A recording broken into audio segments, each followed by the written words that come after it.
छत्रपति साहूजी महाराज के स्मृति शताब्दी वर्ष के अवसर पर मैं उन्हें सत नमन करते हुए श्रद्धांजलि अर्पित करता हूँ। छत्रपति शिवाजी के वंशज, कोल्हापुर के शासक, कुर्मी कुल गौरव छत्रपति साहूजी महाराज को लोक राजा, राज ऋषि, प्रजातंत्रवादी और समाज सुधारक के रूप में जाना जाता है। उनका जन्म 26 जून 1874 को और उनकी मृत्यु 6 मई 1922 को हुई थी। कोल्हापुर के राजा शिवाजी चतुर्थ की हत्या ब्रिटिश षड्यंत्र और उनके अपने ब्राह्मण दीवान की गद्दारी के कारण हो गई थी। उनकी विधवा आनंदीबाई ने अपने जागीरदार जयसिंह राव आबा साहेब घाटगे के पुत्र यशवंत राव अर्थात छत्रपति साहूजी महाराज को गोद लिया था। बाल्य अवस्था में ही यशवंत राव को साहू महाराज की हैसियत से कोल्हापुर रियासत की जिम्मेदारियों को संभालना पड़ा। वे 1894 ईस्वी में कोल्हापुर रियासत के राजा बने। कोल्हापुर के इतिहास में उन्होंने राजा होते हुए भी दलित और शोषित वर्ग के कष्ट को समझा और सदा उनसे निकटता बनाए रखी। उन्होंने दलित पिछड़ा वर्ग के बच्चों को मुफ्त शिक्षा प्रदान करने की प्रक्रिया शुरू की। गरीब छात्रों के लिए छात्रावास स्थापित किए। साहूजी महाराज ज्योतिबा फुले से प्रभावित थे और लंबे समय तक फुले द्वारा गठित संस्था सत्य शोधक समाज के संरक्षक भी रहे।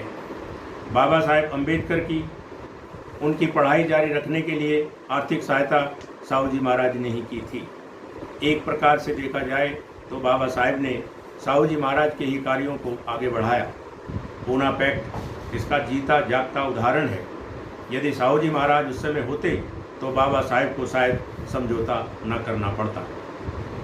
साहूजी महाराज ने दलितों के उद्धार के लिए योजना बनाई और उस पर अमल आरंभ किया। उनके लिए विद्यालय खोले और छात्रावास बनवाए और इसी से उनमें शिक्षा का प्रचार हुआ और उनकी सामाजिक स्थिति में बदलाव आया। इस पर उच्च वर्ग के लोग छत्रपति साहूजी महाराज को अपना शत्रु समझने लगे।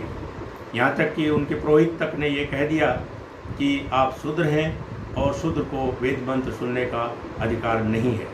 परंतु छत्रपति साहूजी महाराज ने इस सारे विरोध का डटकर सामना किया। सन 1894 में जब साहूजी महाराज ने राज्य की बागडोर संभाली थी तो उस समय कोल्हापुर के सामान्य प्रशासन में कुल 71 पदों में से 60 पदों पर ब्राह्मण अधिकारी नियुक्त थे। इसी प्रकार लिपि की श्रेणी के 500 पदों में से मात्र 10 पर गैर ब्राह्मण थे।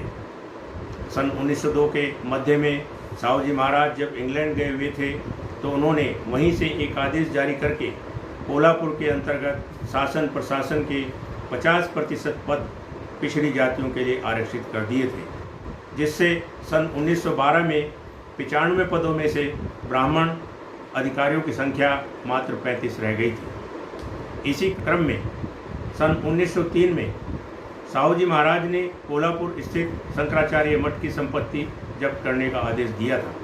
दरअसल उस मठ को राज्य के खजाने से सतत भारी मदद दी जाती रही थी। कोल्हापुर रियासत के शासन प्रशासन में पिछड़ी जातियों का प्रतिनिधित्व निसंदेह उनकी अभिनव पहल थी।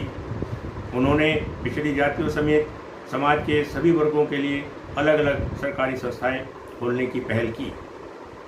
यद्यपि जातियों के आधार पर स्कूल और छात्रावास का खोला जाना असहज लग सकता है, किंतु निसंदेह ये एक अनूठी पहल उन जातियों को शिक्षित करने के लिए थी जो सदियों से उपेक्षित थी। साहूजी महाराज ने जब देखा कि अछूत पिछड़ी जाति के छात्रों की राज्य के स्कूल कॉलेजों में पर्याप्त संख्या है, तब उन्होंने एक आदेश से उनके लिए खुलवाए गए पृथक स्कूल और छात्रावासों को बंद करवा दिया और उन्हें सामान्य व उच्च जाति के छात्रों के साथ ही पढ़ने की सुविधा प्रदान की। छत्रपति साहूजी महाराज के कार्यों से उनके विरोधी भयभीत थे और उन्हें जान से मारने की धमकियां भी दे रहे थे। इस पर उन्होंने कहा था कि वे गद्दी छोड़ सकते हैं, मगर सामाजिक प्रतिबद्धता के कार्यों से वे पीछे नहीं हट सकते। उन्होंने आदेश दिया कि छुआछात को बर्दाश्त नहीं किया जाएगा। उच्च जातियों को दलित जाति के लोगों के साथ मानवीय व्यवहार करना ही चाहिए। जब तक आदमी को आदमी नहीं समझा जाएगा, समाज का चौतरफा विकास असंभव है। छत्रपति साहूजी महाराज के शासनकाल में लिए गए जन कल्याण के फैसलों की गूंज लंदन तक सुनाई पड़ती थी। उनकी लोक कल्याणकारी नीतियों से प्रभावित होकर कैम्ब्रिज यूनिवर्सिटी ने उन्हें डॉक्टर ऑफ लॉ LLD की उपाधि से सम्मानित किया।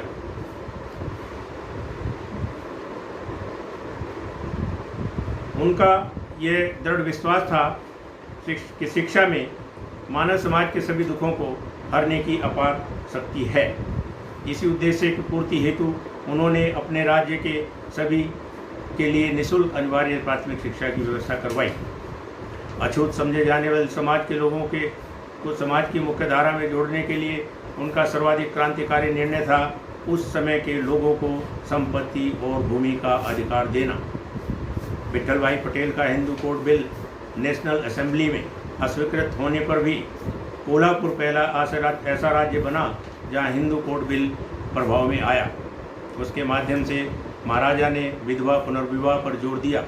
उनके द्वारा शुरू किए गए अनेकानेक सामाजिक सुधार के प्रयास आधुनिक भारत के निर्माण में नींव का पत्थर साबित हुए हैं। परजीवी समाज के निकम्मेपन को खत्म करने तथा राजकीय सेवाओं में दक्षता और पारदर्शिता लाने के लिए उन्होंने श्रमजीवी समाज के लोगों को राजकीय सेवा में लेना शुरू किया। उनका कहना था कि कल न मैं होऊंगा, न आप होंगे, न राजा होंगे, न रजवाड़े होंगे, मगर ये राष्ट्र हमेशा रहेगा और हमें इसको आगे बढ़ाने का काम करते रहना है।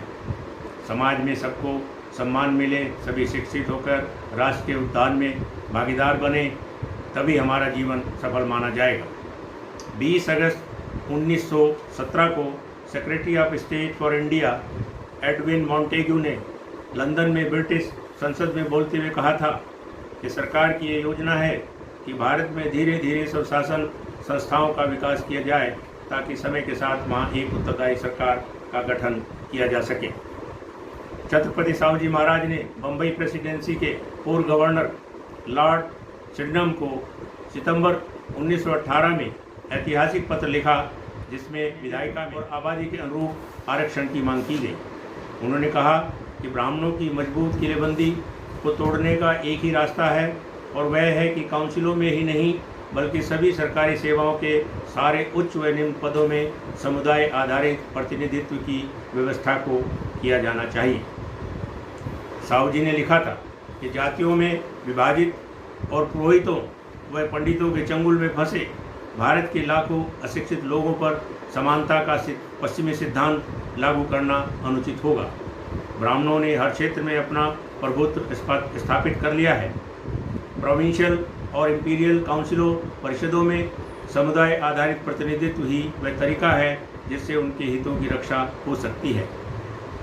साहू जी महाराज ने अपने तर्क के समर्थन में लिखा कि यद्यपि इस देश पर अंग्रेजों का शासन है परंतु असली सत्ता ब्राह्मण अधिकारियों के हाथों में ही है, जिससे ब्राह्मण नौकरशाही के आगे नतमस्तक होना अन्य समुदायों की मजबूरी है। ब्राह्मण अफसरों के अत्याचारों का शब्दों में वर्णन नहीं किया जा सकता।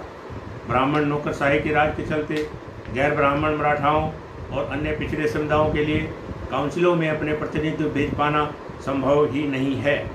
गैर ब्राह्मणों के पास इसके सिवा कोई चारा न होगा कि वे ब्राह्मण उम्मीदवारों को अपना वोट दें। कारण यह है कि ब्राह्मण उम्मीदवारों के जात भाई लोगों को डराने, धमकाने, पटाने और प्रलोभन देने की कला में सिद्धहस्त हैं। इसलिए समुदाय आधारित प्रतिनिधित्व ही इस समस्या का हल है। दूसरे साहू जी ने यह भी लिखा कि कांग्रेस ब्राह्मण नौकरशाही का हित संवर्धन करती रही है और ब्रिटिश सरकार अनजाने में ही सही कांग्रेस के हाथों में खेलती रही है। कांग्रेस दबे कुचले समुदाय की ज़रूरतों पर कोई ध्यान नहीं दे रही है और ना ही इसके लिए कुछ कर रही है।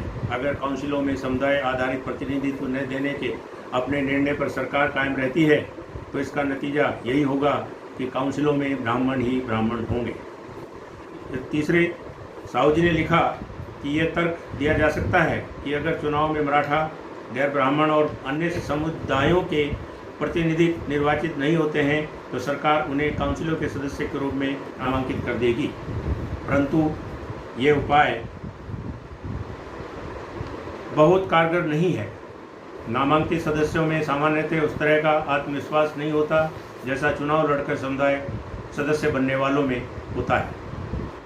ऐसे में इस बात की काफ़ी संभावना रहती है कि नामांकित सदस्य निर्वाचित सदस्यों के हाथों की कठपुतली बन जाएगा। चौथे, साहू जी ने यह भी लिखा कि मैं ये बताने के लिए एक उदाहरण देना चाहूँगा कि ब्राह्मण नौकरशाही किस तरह लोगों के आत्मविश्वास को तोड़ती है। एक गैर ब्राह्मण मराठा सज्जन श्री बागुल, जो कि LLB हैं और यहाँ मामलतदार के पद पर काम करते थे तथा वे आम लोगों की खातिर कुछ कर गुजरने के लिए बहुत उत्साहित थे और ब्राह्मणों के प्रभुत्व के खिलाफ थे। परंतु जो ही उन्होंने नौकरी छोड़ी और वकील के तौर पर प्रैक्टिस शुरू की, उनकी मानो सोच ही बदल गई। ब्राह्मण जजों और मजिस्ट्रेटों को प्रसन्न रखने के लिए उन्होंने अपना रुख ही बदल लिया और अब वे जनता के बीच ब्राह्मण प्रेमी के रूप में जाने लगे हैं। उनमें अपने असली विचार व्यक्त करने की हिम्मत ही नहीं बची है।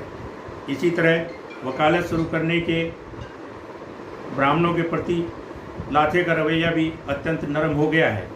वे अब बहुत आहिस्ता से ब्राह्मणों के खिलाफ कुछ बोलते हैं, जबकि एक समय वे गैर ब्राह्मणों के जबरदस्त पैरोकार थे। साहू जी ने पांचवी बात लिखी कि यह सिद्धांत कि बहुसंख्यक वर्गों को पृथक प्रतिनिधित्व की जरूरत नहीं है, ऐसे मामलों में लागू नहीं हो सकता जिसमें सत्ता स्वार्थी अल्पसंख्यकों के हाथ में होती है और वे इस सत्ता का उपयोग बहुसंख्यकों को अपना गुलाम बनाए रखने के लिए करते हैं। उदाहरणार्थ, गांव में ज़मीनों का हिसाब किताब रखने वाले कुलकर्णी का एक छत्र राज होता है और उसके खिलाफ आवाज़ उठाने की हिम्मत किसी में नहीं होती। गांव के पुरोहित, भविष्यवक्ता व उनकी जातियों के लोगों का दर्जा भगवान के समक्ष होता है और उन्हें हर मौके पर, चाहे वह खुशी का हो या गम का हो, दान दक्षिणा देनी पड़ती है और भोजन भी कराना पड़ता है। धार्मिक और धर्म से इतर मामलों में भी मराठा गैर ब्राह्मण इस हद तक गुलामी की जंजीर से जकड़े हुए हैं कि वे न तो स्वतंत्र रूप से सोच विचार कर पाते हैं और न ही स्वतंत्रतापूर्वक कुछ कर पाते हैं। अगर ऐसा हुआ तो काउंसिलों में ब्राह्मणों का दबदबा हो जाएगा और जिन विभागों को उन्हें सौंपा जाएगा उन पर वे अपना पूर्ण वर्चस्व स्थापित कर लेंगे। साहू जी ने लिखा कि मैंने अपने स्तर पर मेरी प्रजा को गाँव के कुलकर्णी, भट्ट, कर्मकांडी, पुरोहित और जोशी पारंपरिक भविष्यवक्ता के चंगुल से मुक्त कराने का हर संभव प्रयास किया है। एक राजकीय घोषणा के जरिए रैयत को यह सूचना दे दी गई है कि अगर वे भट्ट और जोशी की सेवाओं का उपयोग नहीं करते तो उन्हें इन दोनों को कुछ भी देना अनिवार्य नहीं होगा। एक प्रकार से उन्हें अंतःकरण की स्वतंत्रता तो प्रदान कर दी गई है, परंतु ब्राह्मण नौकरशाही की शक्ति और प्रभाव की बाबत भी साहू जी ने यह उदाहरण भी दिया कि कोल्हापुर के एक व्यापारी के साथ एक ब्राह्मण वकील ने धोखाधड़ी की। उससे कहा गया कि उसे वकील पर मुकदमा चलाना चाहिए, परंतु उसका कहना था कि उसका मुकदमा चलाने से कुछ होना जाना नहीं है, क्योंकि सभी पुलिस वाले और जज ब्राह्मण हैं, यहाँ तक कि अदालतों के क्लर्क भी ब्राह्मण हैं। ऐसे में अगर ये मुकदमा चलाया जाएगा तो भी उसे न्याय तो मिलेगा नहीं, उल्टे वह ब्राह्मणों के निशाने पर आ जाएगा और वे उससे बदला लेंगे। यहाँ तक कि जब मैंने व्यक्तिगत रूप से उनसे कहा कि वे वकील पर मुकदमा चलाए तब भी वह राजी नहीं हुआ। उसने मुझसे प्रार्थना की कि मैं उस पर दबाव न डालूं। इसी तरह श्री गंडाले नामक एक ब्राह्मण ने सार्वजनिक रूप से ये कहना शुरू कर दिया कि अछूत वर्गों को अछूत ही बने रहना चाहिए, क्योंकि ब्राह्मण और गैर ब्राह्मण के बीच अवैध रिश्तों से एक नई संकर जाति जन्म ले रही है। मैंने यह मानहानि कारक वक्तव्य देने के लिए श्री गंडाले को अदालत में घसीटने का मन बनाया, परंतु कोई वकील उनके खिलाफ पैरवी करने को तैयार ही नहीं हुआ। ब्राह्मण नौकरशाही से केवल व्यापारी और उनके जैसे अन्य लोग ही नहीं डरते, राजा भी उनके भय से मुक्त नहीं है। मैं श्रीमान जी से अपनी तारीफ स्वयं करने के लिए माफ़ी चाहते हुए ये बताना चाहूँगा कि मैं एकमात्र ऐसा राजा हूँ जो ब्राह्मण नौकरशाही के खिलाफ लड़ रहा है। शिक्षा विभाग में भी ब्राह्मण नौकरशाही का बोलबाला है। सभी स्कूल अध्यापक ब्राह्मण हैं। अनादिकाल से ब्राह्मण नौकरशाही का ये आदेश रहा है कि किसी भी गैर ब्राह्मण को पढ़ना लिखना और गणित नहीं सिखाया जाना चाहिए। नतीजा ये कि सभी हाई स्कूल और कॉलेज सार्वजनिक संस्थान होते हुए भी केवल ब्राह्मणों के लिए होते हैं, उनमें केवल ब्राह्मण पढ़ते हैं। अछूतों को तो उनके आसपास भी फटकने नहीं दिया जाता। साहू जी ने जोर देकर कहा कि अगले 20 सालों तक समुदाय आधारित प्रतिनिधित्व दिया जाना चाहिए। अगर इस दिशा में कदम नहीं उठाया जाए तो यह कहना उचित होगा कि भारत पर न तो राजाओं का शासन है और न ही ब्रिटिश का। भारत पर तो ब्राह्मणों का शासन है।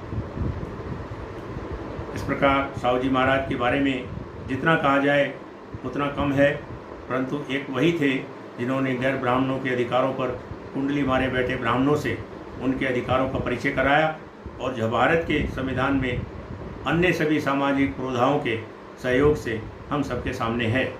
हमारी सच्ची श्रद्धांजलि साहू जी महाराज के प्रति यही होनी चाहिए कि हम अपने संवैधानिक अधिकारों के प्रति सजग रहें और उन पर होने वाले किसी भी हमले का मुंह तोड़ जवाब देने के लिए तैयार रहें। धन्यवाद। जय संविधान, जय विज्ञान।